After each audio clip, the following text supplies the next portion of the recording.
Hello दोस्तों, आपका मेरा चैनल अजमा बुटीक में स्वागत है। आज मैं आपको इस वीडियो में इस स्केल के बारे में बताऊंगी।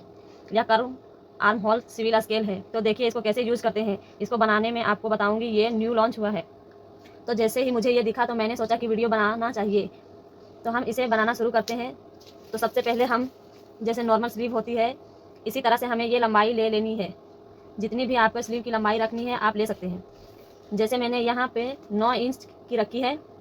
अब आप फिर सीधी सिलाई बना के इसको इस तरह से कर दें। हम इसमें 3 इंच डाउन करते हुए निशान लगाएंगे। तो देखिए इस तरह नॉर्मल स्लीव की तरह ही हमें यहाँ पे निशान लगा लेना है, और यहाँ पे भी हम ऐसे लाइन से बना देंगे। तो यह लाइन बना दी है। अब हम नीचे मोहरी का निशान लगाएंगे। तो जितनी भी मोहरी रखनी है उस हिसाब से ये यहाँ पे निशान लगा लें।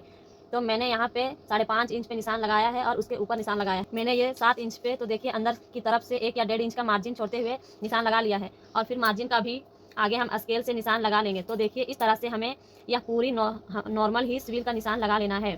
तो 1 या 1.5 इंच हम यह मार्जिन के अंदर से लेते हुए निशान लगा लिए हैं। अब हमें सिविल में क्या होता है, सबसे पहले हमें निशान लगाने में परेशानी होती है। तो देखिए इस स्केल से कि जो ये लंबाई साइड है, इसको हमें ऊपर की साइड से रखना है। एक तरह हमारी छोटी होती है, एक तरफ यह लंबी होती है। तो इसको हम इस तरह से सेट करते हुए रख लिया है और फिर निशान लगा लिया है। तो देखिए ये आराम से हमारे ये स्लीव की गोलाई बन गई है। तो देखिए कितने परफेक्ट ही हमारी ये गोलाई बनी है। तो कई लोगों को इसमें दिक्कत आ जाती है। तो देखिए इससे हमारी बहुत ही आसानी से बन जाती है। अब करते हुए आधा इंच करते हुए, तो देखिए हमने इसको थोड़ा अंदर की तरफ इस तरह से कर दिया है। अब इसमें हम फिर निशान लगा लें। तो ये हमारे ये परफेक्ट टाइप का भी हमारा ये निशान लग गया है। तो देखिए 1/2 इंच का गैप करते हुए ये निशान लगा लिए। अगर हल्का सा और भी नीचे करना है तो देखिए ज़रा सा नीचे भी ऐसे करना हो तो इस तरह आगे कर लें और फिर निशान लगा लें। तो देखिए इस तरह से हमारी यह फ्रंट का भी निशान लग जाएगा। तो यह परफेक्ट हमारी इसकी ये निशान लग गई। बस ध्यान रखना है हमारी ये जो लंबाई साइड से ऊपर की ओर रखना है। अब मैं आपको इसकी कटिंग करके दिखाती हूँ। तो देखिए इस तरह से हमने इसकी ये कटिंग कर दी है। तो देखिए अब इसकी कटिंग करते हुए आपको वीडियो दिखा रहे हैं। तो देखिए खोलने के बाद ये कितने परफेक्टली हमारी इसकी गोलाई बनी है बाजू की। अब हम यह फ्रंट की भी हम इसकी कटिंग कर देंगे। तो देखिए जितने हमारे 1/2 इंच का मार्जिन है हम अंदर की तरफ से लेते हुए उसी हिसाब से लेते हुए हमने यह कटिंग कर दी है।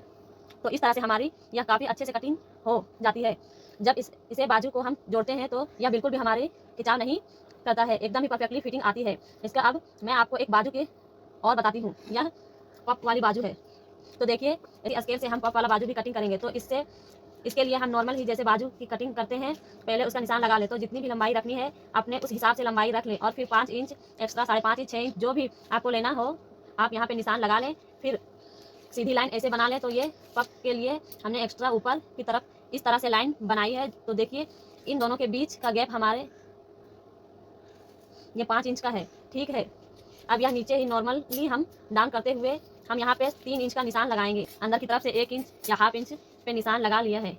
नीचे से हम ये मोहरी का भी निशान लगा लेंगे और फिर स्केल से ऐसे लाइन बना देंगे और मार्जिन का भी हम इसमें निशान लगा देंगे। तो जैसे हमें पहले बाजू में निशान लगाया था इसी तरह से पहले हम निशान लगा लेंगे।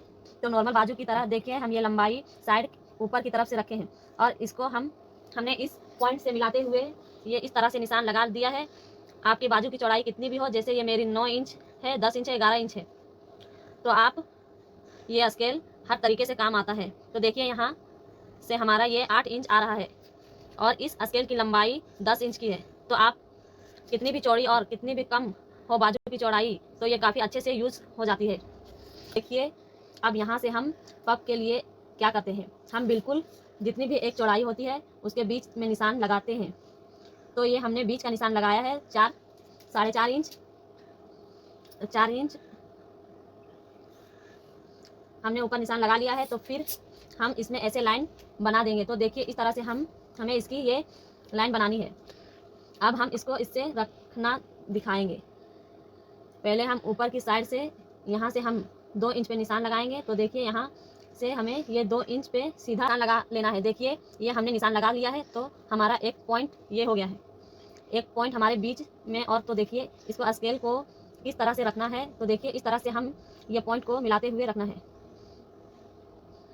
हमने ये इस तरह से पॉइंट को हमें ऐसे मिलाते हुए रखना है। तो यहाँ से ये तीनों पॉइंट को मिलाते हुए हमें रखना है। जब हमें नीचे की करी थी, ऊपर की साइड से करा था, अब हम यह नीचे की साइड से हम इसमें निशान लगा रहे हैं। तो देखिए तीनों पॉइंट हम एकदम मिल गए हैं।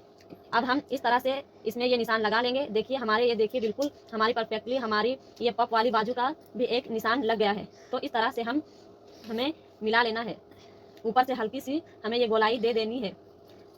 तो देखिए तीनों पॉइंट हमारे में आते हुए हमने ये निशान लगा दिया है और ऊपर से हल्की सी हमने यह गोलाई दे दी है। तो देखिए कितने अच्छे से हमारे ये पफ वाला बाजू का भी निशान लग। अब ये हमने कटिंग कर दी है, कोनों से भी ऐसे कटिंग कर देंगे और बीच में भी हमें ये कट का निशान लगा देंगे। अब देखिए खोलने के बाद देखिए कितने अच्छे से हमारे इसके गोलाई में कटिंग हुई है। और जो हमने कट लगाया था, यहीं से एक प्लेट डाल के इसमें पफ बनाते हैं। तो देखिए दोस्तों, इस स्केल से हमने आपको 2 स्लीव की कटिंग करना बताया है, एक पफ वाली और एक हमारी सिंपल स्लीव है। तो इस स्केल से हमारे बहुत ही आसान हो जाता है ऊपर कर देना। अगर आपको इस स्केल का लिंक चाहिए तो आप इसे मीशो, फ्लिपकार्ट किसी से भी ऑर्डर कर सकते हैं। यह मैंने मीशो से ऑर्डर किया है। यह बहुत ही कम प्राइस में प्राप्त होता है।